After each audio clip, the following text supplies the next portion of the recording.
আসসালামু আলাইকুম। বাংলাদেশ নারী উদ্যোক্তা ফোরামে সবাইকে স্বাগত জানাচ্ছি। আমি নীলাঞ্জনা চম্পা। আজকে একটা বিষয় নিয়ে কথা বলছি, সেটা হচ্ছে যে আপনারা যারা পুরুষ শিক্ষকের কাছে মেয়েকে পড়তে দিচ্ছেন তাদের জন্য। আপনার মেয়েটাকে শিক্ষিত হওয়ার জন্য, ভালো চাকরি পাওয়ার জন্য পুরুষ শিক্ষকের কাছে দিচ্ছেন। সে পড়াচ্ছে। কি পড়াচ্ছে? আপনার মেয়েটার অনেক ক্ষতি করছে। পুরুষ শিক্ষক আপনি এই লাখেও একজন ভালো পাবেন না যে আপনার মেয়ের থেকে কোনো স্বার্থ চাইবে না। আর পুরুষ নারী একসাথে বসলে দেখা যায় ওদের একটা এমন বয়স থাকে যে আসলে নিজের ভিতরে কিছু চাহিদা চলে আসে। আর পুরুষের আকর্ষণ, কথাবার্তা যদি ওরকম হয়, মেয়েরা কিন্তু এমনিই গলে যায়। ঠিক আছে? তো এখন আমি এই বিষয় নিয়ে কথা বলছি কারণ আমি গতকালই কয়েকটা প্রশ্নের মুখোমুখি হয়েছি। আমার অনেক শিক্ষার্থী আছে যারা কাজ শিখতে এসে অনেক রকম কথা বলেছে। তো তাদের অনুমান বা অনুভূতিগুলিকে আপনাদের সাথে শেয়ার করছি। সেটা হচ্ছে যে অনুভূতিগুলি এমন ছিল যে পুরুষ শিক্ষকের কাছে দিয়ে কারা কারা লাঞ্ছিত হয়েছে। ছোটো ছোটো মেয়েদের গায়ে তারা হাত তোলে বা নানা রকমভাবে তাদের টর্চারিং করে, মানসিক, শারীরিক। তো তারা কিন্তু এটা সহ্য করে। আর মা বাবা এত বোকা যে আপনার মেয়েটা পড়ছে, কোথায় পড়ছে, কী করছে, মেয়েটার মনের অবস্থা কী, সে ভালো রেজাল্টের জন্য তাকে পুরুষের কাছে বিলিয়ে দিচ্ছেন। একজন পুরুষ এসে পড়াবে, হ্যাঁ, তো সে কিন্তু একটু হলেও খারাপ দিকে তাকাবে। তো সব মেয়ে তো সমান না যে নিজেকে কন্ট্রোল করে রাখতে পারে বা নিজেকে সেভ করে রাখতে পারে। তো যেখানে শিয়ালের ভয়, সেই শিয়ালের জঙ্গলে কেন আমার মেয়েকে পাঠাবো, তাই না?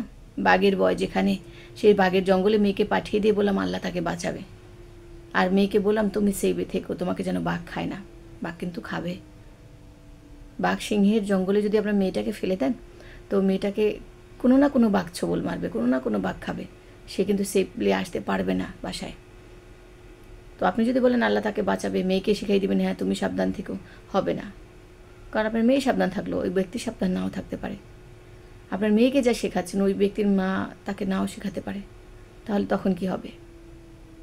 তো অনেক মাই আছে বর্তমানেও, আমরা এত উদ্যোক্তা বলছি মেয়েদের কাজ শেখান, এখনও প্রায় অনেক মাই আছে যারা বোঝেই না যে মেয়েকে আসলে কিছু করাতে হবে, আসলে কিছু শেখাতে হবে।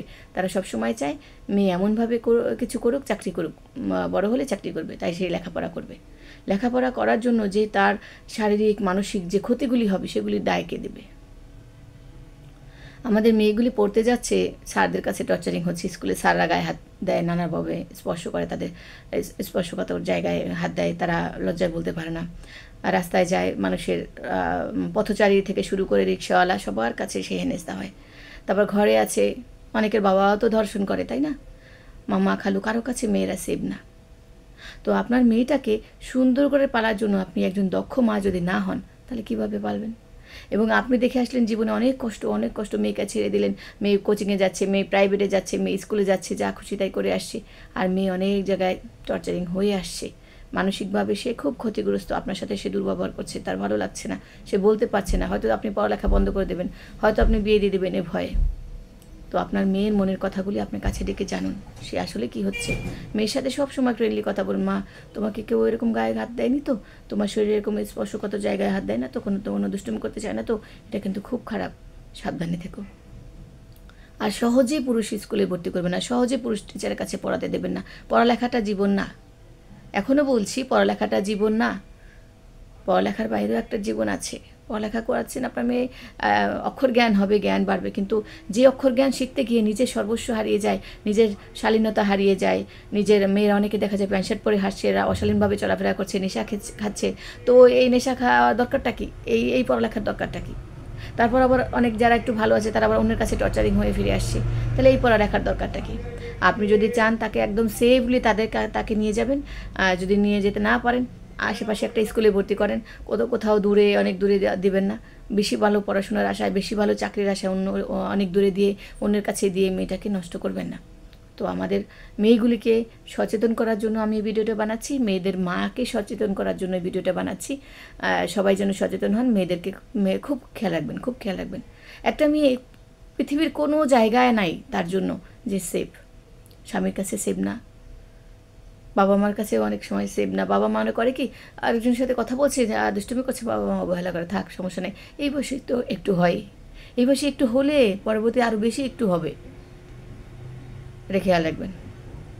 রাস্তায় যখন যাই দেখি ছোটো ছোটো মেয়েগুলিকে গেঞ্জি পরায় টাইস একদম এমন ফিটফাট করায় গেঞ্জির কাপড় পরায় মেয়েগুলিকে হাঁটায় মা মা বোরখা পরে সুন্দর ঢেকে ঢুকে হাঁটছে। তো কী লাভ হলো? আপনার ইয়াং বয়সে এই মেয়েটাকে তো সেভে রাখবেন না। তো এই মেয়েটা অনেক অনেক পুরুষ মানুষ তাকে গায়ে হাত দিচ্ছে, ধাক্কা দিয়ে চলে যাচ্ছে, তাকে খোঁচা মারছে, নানা রকমভাবে টর্চারিং করছে, আর আপনি বোরখা পরে হাত পা নেকাব হেজাব লাগিয়ে হাত পা মোজা পরে হাঁটছেন। তাহলে কী লাভ হলো? আপনি নিজের, আপনার তো এখন বয়স নেই, তাই না? একটা পর্যায়ে পরে মেয়েদের পর্দা দরকার নেই, ইসলাম বলে নাই যে একটা পর্যায়ে আসার পরে তাকে এত ঢেকে ঢাকা দরকার নেই। কারণ তার দিকে যে মানুষ কুনজর দেবে সেই বয়সটাই তো নাই। নজর দেওয়ার একটা বয়স আছে, যে এই বয়সে নজর দেয়। সেই বয়সটা পার হয়ে গেলে তারপরে এত হিজাব দরকার নেই। কিন্তু আপনার মেয়েটা, ছোট্ট মেয়েটা, হয়তো কলেজে পড়ে, হয়তো 9, 10-এ পড়ে, হয়তো 6, 7-এ পড়ে।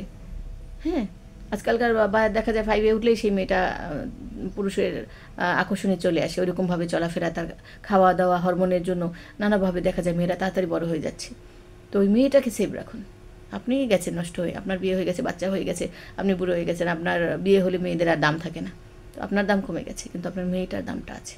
তো আপনি নিজে হিজাব না করে, আপনার নিজের দিকে খেয়াল না রেখে, আপনার নিজের বাচ্চাটার দিকে খেয়াল রাখেন, মেয়েটার দিকে খেয়াল রাখেন। অনেকে আছে যে বোরখা পরে 3-4 জন ভাবে মিলে যায় মার্কেটে, আর মেয়েটাকে ছেড়ে দেয় পাশের বাসায়। ওখানে একটা ছেলে আছে, ওখানে কতগুলো অল্প বয়সী ছেলেরা আছে, ওদের সাথে কী হচ্ছে আপনি জানেন? কী করছে জানেন? তো এই জন্য মেয়েটাকে সেভ রাখুন, মেয়েকে কাজে লাগান। অনেক মেয়েদের মন ভালো লাগে না, মোবাইল দেখে। মা যাও, তুমি তখন পড়ালেখা করেছো, এখন মোবাইল দেখো। মোবাইলে সে কী দেখছে?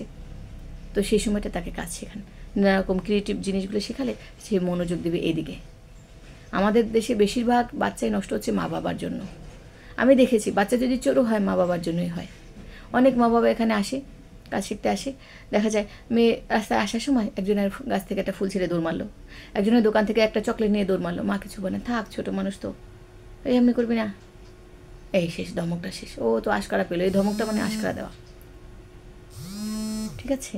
তো আশা করি সবাই সাবধানে থাকবেন, আর সবাই সচেতন থাকবেন, মেয়েদেরকে সেফ রাখবেন। ঠিক আছে? তো পড়ালেখার সাথে সাথে কাজ শেখাবেন, উদ্যোক্তা বানাবেন ছোটোবেলা থেকে। বয়স যদি 8 বছর হয় তবে আপনার মেয়েই হবে উদ্যোক্তা। ঠিক আছে? তো ইনশাল্লাহ আমরা এরপর অন্য কোনো বিষয় নিয়ে কথা বলবো। আজকে এই বিষয় নিয়ে কথা বললাম। আর আপনার মেয়েকে যদি স্বাবলম্বী করতে চান অবশ্যই, আর আমাদের প্রতিষ্ঠানে যদি আসতে চান, সেটা হচ্ছে মিরপুর 11:30, 11:30 থেকে একটু ভিতরে ইস্টার্ন হাউজিং। এখানে আমরা পড়ালেখার সিস্টেম রেখেছি, এখানে নানা রকম কাজ শিখে স্বাবলম্বী হবে সেই ব্যবস্থা রেখেছি, যাতে প্রত্যেকটা মেয়ে স্বাবলম্বী হতে পারে, তার নিজের পায়ে দাঁড়াতে পারে, অন্যের আশায় না থাকে, স্বামী খাওয়াবে, স্বামী পড়াবে সেই চিন্তা না করে।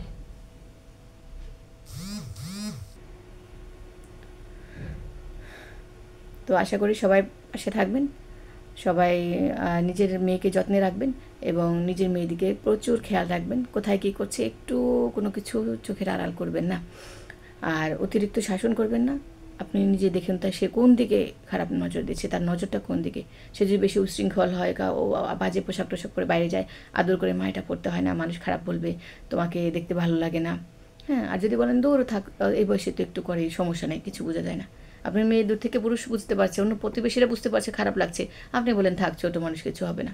তাহলে এই ছোটো মানুষটা একসময় অনেক বড় কিছু করে আসবে, টের পাবেন না। অন্যের সাথে ঝগড়া করে নাই, তোমরা বলো কেন, আমার মেয়ে যা খুশি পড়ুক, এই বয়সে একটু পরেই অনেক কিছু করে আসবে এই বয়সে। ঠিক আছে? তো ইনশাল্লাহ সবাই ভালো থাকবেন, সুস্থ থাকবেন। আল্লাহ।